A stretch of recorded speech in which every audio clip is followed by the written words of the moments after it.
Et maintenant, on va, si Dieu veut, essayer de terminer ce qu'on avait commencé ces dernières semaines, le thème de la joie. On va rajouter, si Dieu veut, 8 nouveaux points qu'on n'avait pas parlé ces dernières semaines. Et on va terminer avec les 10 commandements de la joie. Les attachés, on est encore dans le mois d'Adar. C'est vrai que Pourim est passé, mais Adar est toujours là toute cette semaine. Donc, on doit se renforcer dans la joie au maximum. Premier point. La Torah nous raconte quand elle nous décrit Léa et Rachel, les filles de Lavan, les nièces de Rivka. La Torah nous dit Ve'ene Léa rakot. Les yeux de Léa étaient très faibles, elle pleurait beaucoup. Alors que Rachel était Yefat Toa, Yefat Marie, elle était très belle, elle était très, très, très souriante. Pourquoi? On connaît tous le Midrash qui nous dit parce que il y avait une rumeur qui tournait comme quoi Rivka a deux garçons, Yaakov et Esav. Son frère Lavan a deux filles, Léa et Rachel. Donc sûrement, d'après la logique, avant les gens se mariaient beaucoup plus entre familles, sûrement l'aîné Esav va se marier avec l'aîné Léa. Et le deuxième, Yaakov, va se marier avec la deuxième, Rachel. Et donc Léa, à force d'entendre ça, est devenue triste. Elle en avait marre. Elle était triste de ce que les gens lui disaient, je vais me marier avec Esav. Elle voulait pas, mais les gens, ils n'arrêtaient pas de raconter ça. Donc elle était triste, elle pleurait. Qu'est-ce qu'on apprend de là? Que si on veut pas être triste, si on veut être joyeux, faut éviter d'écouter ce que les gens y racontent. Léa, elle a trop écouté ce que les gens y disaient. Elle était triste, c'est un fait. Elle écoutait ce que les gens y disaient. Et tu vas te marier avec Esav, et voilà, et voilà. Et finalement, elle s'est pas mariée en plus avec Esav. Mais quand on écoute trop les gens, on peut avoir, déjà les gens ils disent beaucoup de bêtises, et même des fois, même si des fois ils disent la vérité, mais on ne doit pas trop se concentrer et faire de ça des faits et faire de ça une grande vérité. Ça, c'est une sorte voilà, ça peut nous amener à une certaine tristesse et on voit un exemple clair dans la Torah avec Léa qui a trop écouté les gens et à cause de ça a été triste. Donc, on a tout intérêt à, si pour moi, je sens quelque chose, si je sens que c'est ça la vérité, pas trop faire attention à ce que les gens à droite, à gauche me disent. Ce que moi, je sais, ce qui est vrai pour moi, c'est moi qui sais. Deuxième point, le serpent, au début de la Torah dans Bereshit, a été maudit qu'il ne pourra plus marcher, il va perdre ses pattes. Et ve'afar tochal kol yemei chayecha. Il mangera de la poussière tous les jours de sa vie. Pourquoi il a été maudit? Car il a convoité, il était jaloux de, à la base, c'est sûr ensuite il a fait fauter Adam et Chava, mais à la base, pourquoi il voulait faire ça? Parce il a convoité, il voulait se marier avec Chava. Il voulait être au centre, il pouvait pas accepter que quelqu'un d'autre va se marier avec Chava. Il a dit non, elle est pour moi celle-là. Et donc, qu'est-ce qu'on voit de cela? Il a été maudit à manger de la poussière, de la terre tous les jours de sa vie. Le Tanya nous dit qu'est-ce que la poussière, qu'est-ce que la terre? C'est un élément qui tombe vers le bas, qui va vers le bas. C'est l'élément de source de la tristesse. C'est-à-dire que si quelqu'un est comme le serpent, c'est-à-dire qu'il veut tout ramener à lui. Tout ce qu'il fait, tout ce qu'il voit, tout ce qu'il rencontre, il veut gagner de ça. Il peut pas laisse-les tranquilles, ils sont mariés, tant mieux pour eux. Toi, reste de côté. Non, non, non, non, non. Tout qui est trop centraliste. Quand on est trop centraliste, on arrive à la tristesse. On peut pas être joyeux de ça. Comme c'est ce qui s'est passé avec ce serpent. Le serpent, il était centraliste, il voulait tout ramener à lui. Et où je suis moi dans l'histoire? Qu'est-ce que je gagne moi de ça? Et donc, il s'est retrouvé sans pattes, il s'est retrouvé à manger de la poussière toute sa vie. Alors que si on essaye de se décentraliser, voir, regarder le bien des gens, essayer d'aider la personne pour lui sans chercher un intérêt, c'est pas évident. On peut pas faire ça peut-être à longueur de journée, mais de temps en temps, ça libère. Et quand on va faire ça, on va vraiment être content, on va vraiment être joyeux. Donc ça, c'est le point numéro 2. On répète, point numéro 1, pas trop écouter les gens. Point numéro 2, pas être centraliste, pas chercher toujours à être au centre et à gagner de tout ce qui se passe autour de nous. Troisième point qu'on apprend de ce qu'on a vu au début de la joie de Purim, la joie, c'est quelque chose qui se décide. C'est quelque chose qu'on ne doit pas attendre, une raison, quelque chose de bien. Je dois me lever le matin, je vais dire aujourd'hui, je suis joyeux. Je ne vais pas attendre que j'ai gagné, je ne vais pas attendre une réaction, une situation, un email. Non, à la base, je reste fort aujourd'hui. Je n'ai pas envie d'être soumis à ce qui va se passer. Je veux être fort. Ça ne va pas être forcément être facile, mais c'est quelque chose qui se décide à la base, indépendant d'une certaine raison. Indépendant. Ça a l'air bizarre à dire, ça a l'air un peu fou, mais non, c'est quelque chose voilà, je décide aujourd'hui, je n'ai pas envie de pleurnicher à cause de ça, à cause de ça. J'ai envie de s'il y a quelque chose de mal qui se passe, je reste au-dessus. J'essaie de régler, mais je ne me mets pas à rentrer mes sentiments et gâcher toute ma journée à cause de ça. Donc ça, c'est le point numéro 3, à l'image de la joie de Purim. Comme on a dit, la joie de Purim, c'est une joie qui est indépendante. Elle n'est pas liée dans l'absolu à la joie, à l'histoire de Purim. Une joie, on est joyeux, je suis joyeux pour être joyeux. Point barre.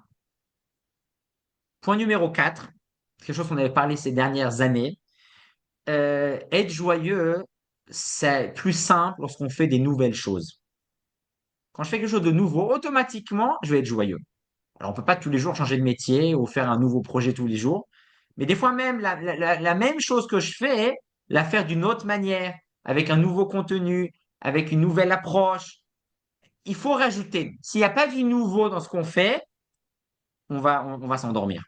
On va s'attrister. On doit rajouter le nouveau amène de la joie. C'est d'ailleurs dans la Chassidoute, souvent on amène un exemple que pour réjouir pour réjouir le roi à l'époque, on amenait un perroquet qui avait été entraîné et qui parlait.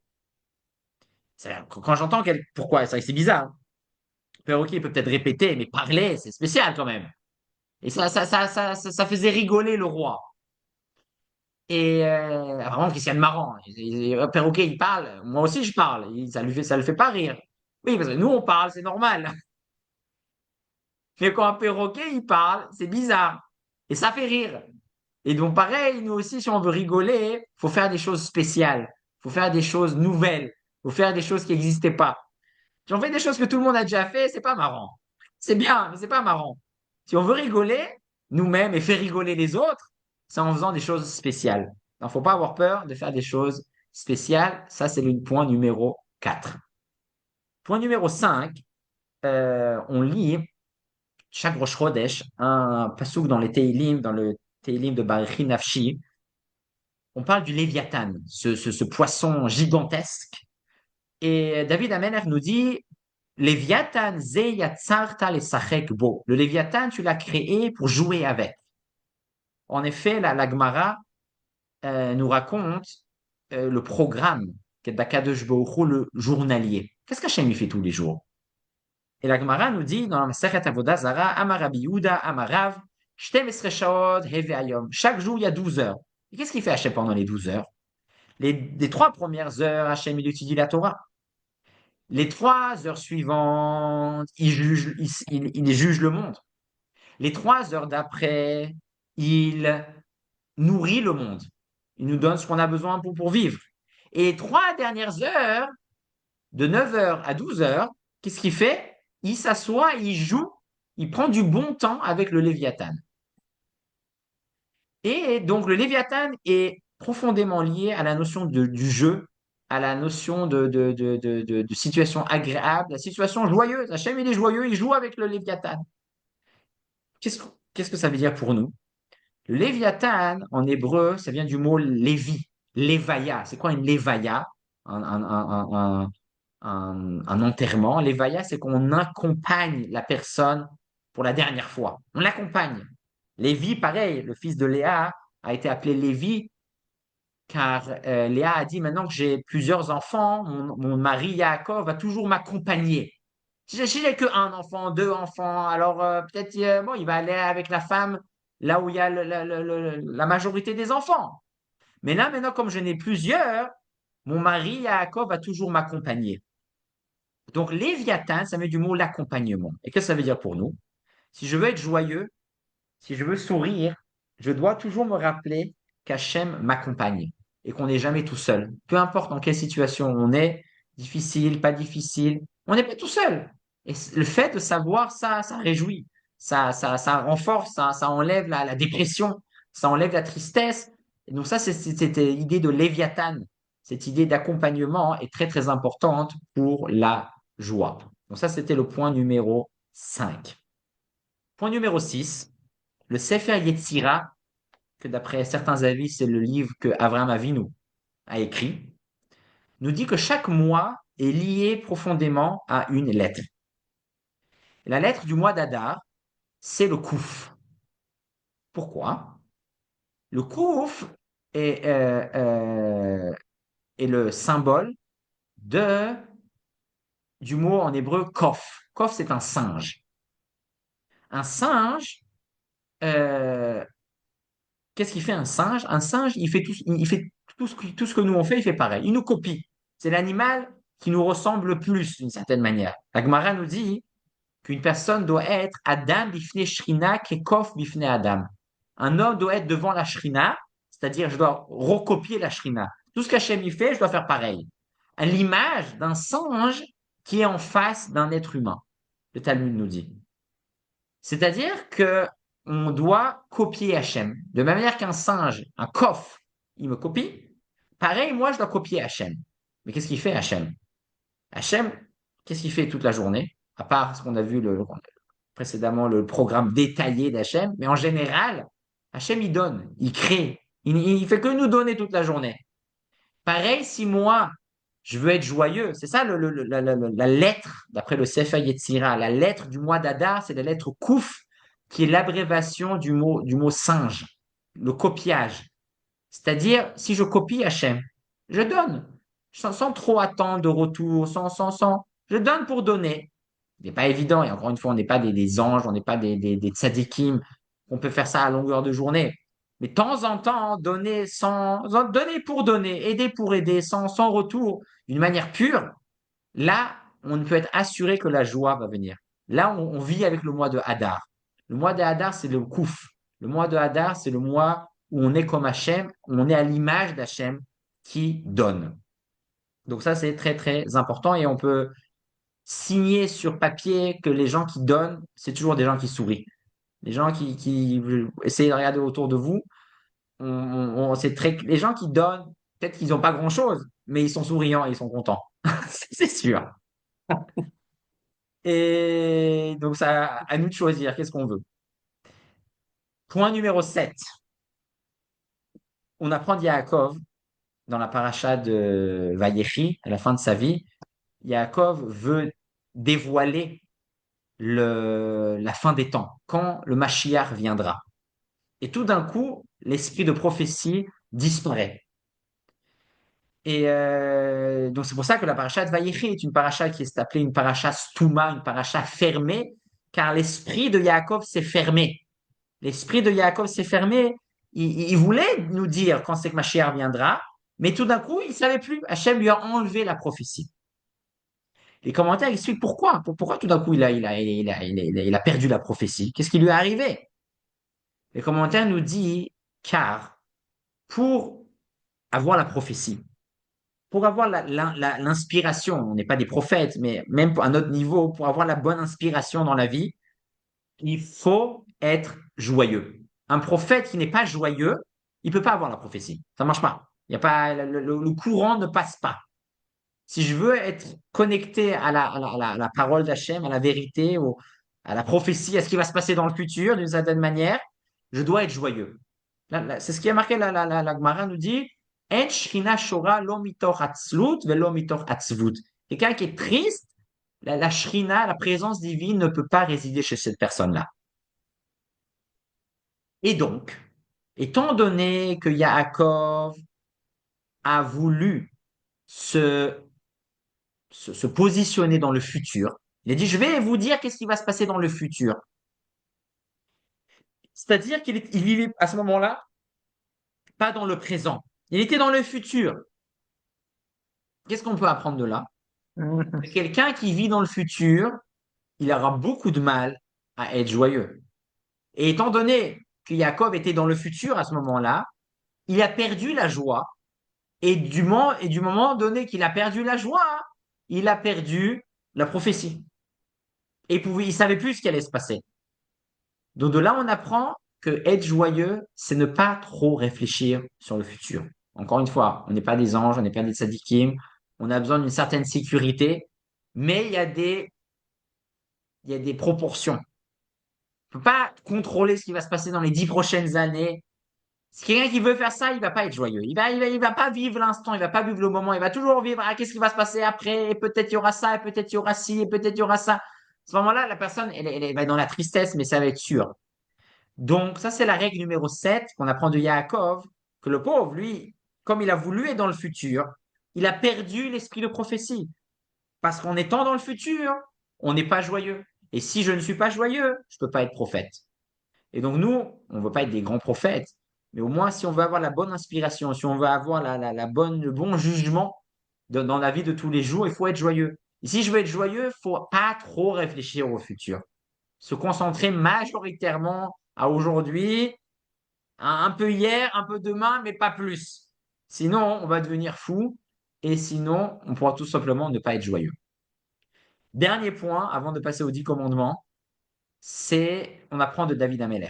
David Ameller, lorsqu'il était en train de recevoir, de faire le welcoming, de recevoir l'arche, le Aaron Abrit, qui revenait finalement à Yerushalayim, le Tanakh nous raconte comme quoi il dansait. Il dansait comme un chassid, de tout cœur.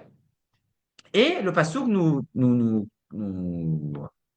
décrit comme quoi il dansait et il avait une ceinture. Je cite le passouk, David mecharker bechol oz, lifne Hashem David chagour et fot bad. David dansait bechol oz.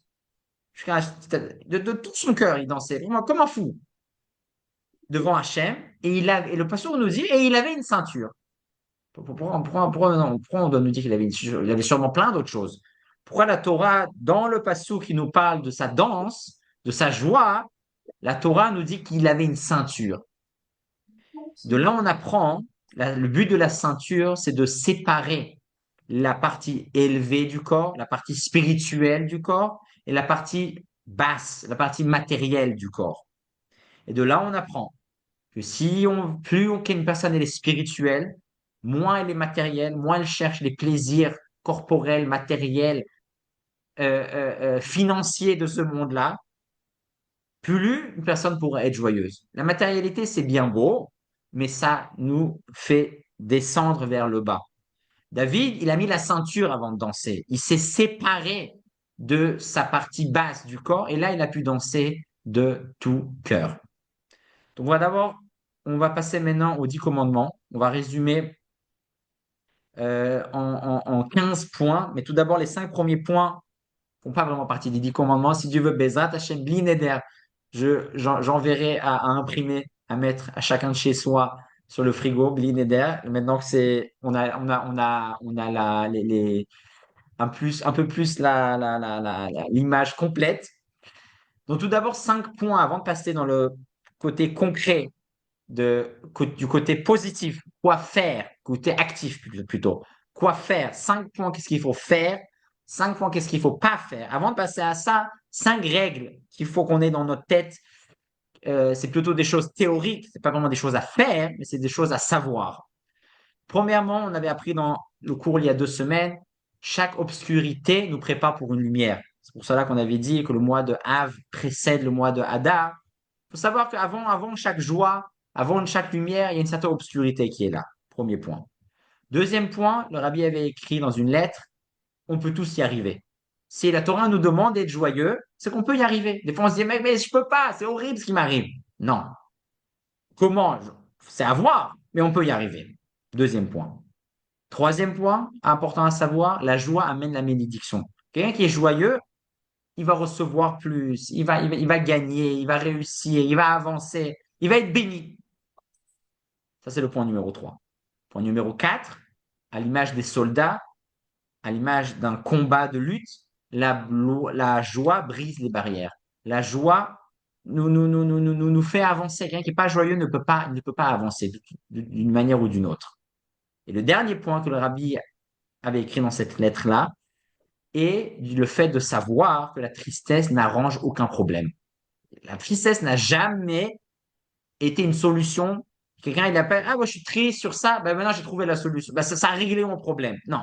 La tristesse ne règle aucun problème, donc il n'y a rien à gagner. Il ne peut pas dire, oui, je vais être triste de ça, comme ça, d'une certaine manière, ça va arranger. Non, d'être triste, ça arrange rien.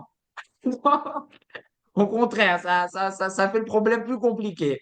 Donc, il y a tout à gagner, à stopper. Donc, ça, c'est 5 règles à avoir dans la tête, à avoir dans notre intellect.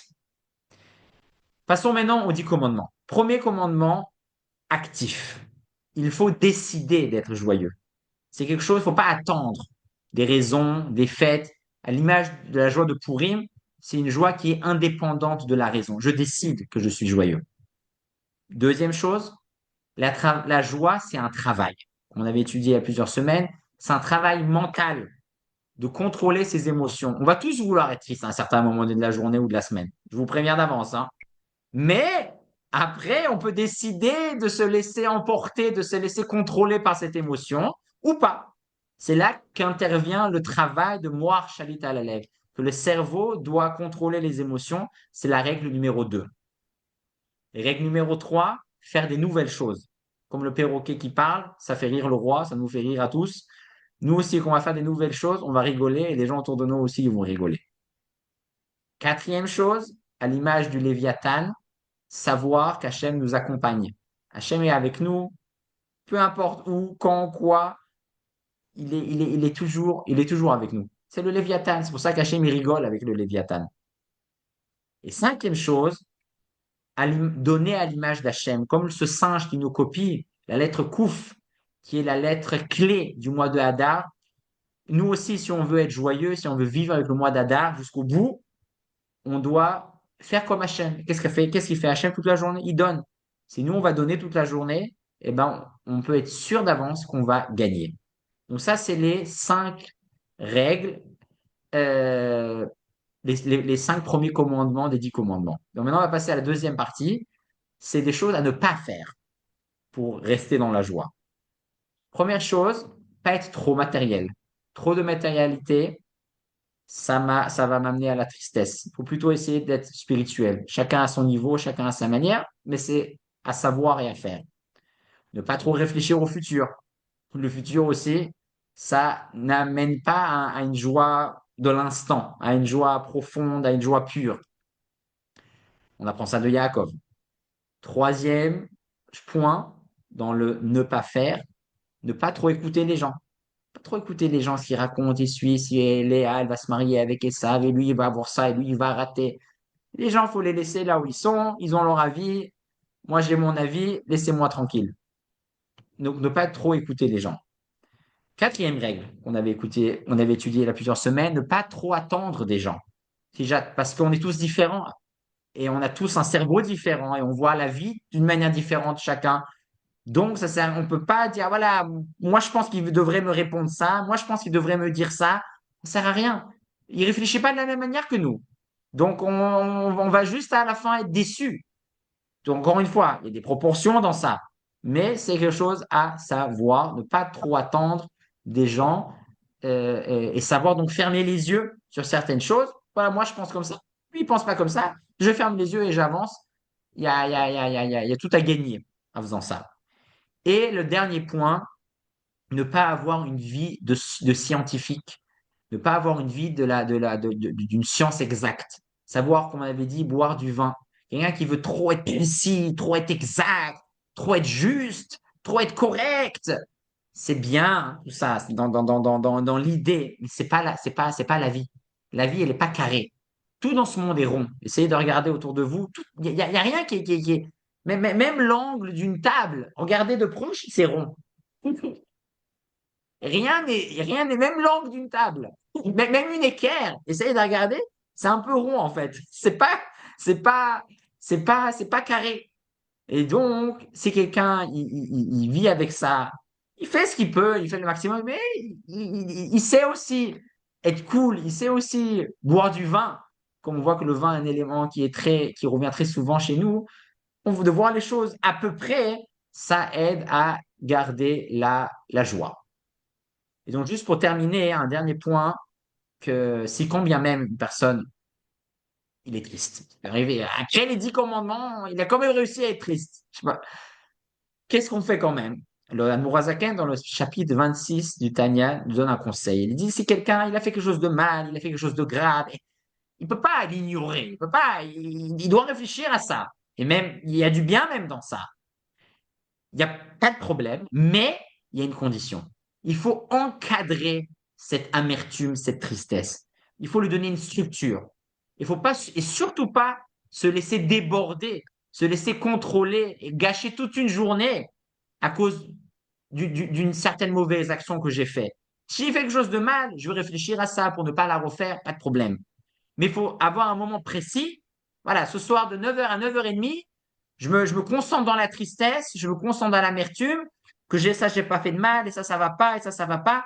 Après, à 9h31, je ferme la boîte et je suis joyeux. Et ça, je passe à autre chose. Je réfléchis plus à ça.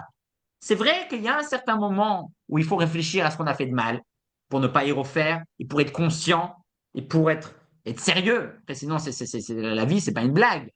Mais il faut savoir cadrer ces moments-là d'une manière puissante pour ne pas qu'ils prennent le dessus. Parce que sinon, après, on va être triste toute la journée. Et là, on a raté, par contre. Donc, je voudrais juste lire avec vous ces mots-là du Tanya. רק לזאת צריך קביעות עתים, il faut des moments fixes, בשעת הקושי בשוב הדעת, להתבונן בגדולת השם, אשר חטא לו, כדי שעל ידי זה יהיה ליבו נשבר באמת במהירות אמיתית. Et donc, il faut avoir un moment très précis, quand je commence, quand je m'arrête. Et après, Azaï, Yassir, Aetzef, Milibo, les Gamres. Ensuite, je devrais enlever cette tristesse. Veyamin emuna shlema qui Hachem aevir bechatato verab l'histoire. À ce moment-là, je vais enlever cette tristesse qu'Hachem, c'est sûr qu'il m'a pardonné et je passe à la suite. Donc, Bezrat Hachem, Hachem nous donne les forces dans ces derniers jours du mois d'Adar, avant de passer au mois Nissan, un autre mois, mais là, c'est les derniers jours encore, on peut se renforcer dans la joie, étudier par rapport à ça, et d'une manière concrète, que Bezrat Hachem, on puisse ça, tous réussir à concrétiser et être joyeux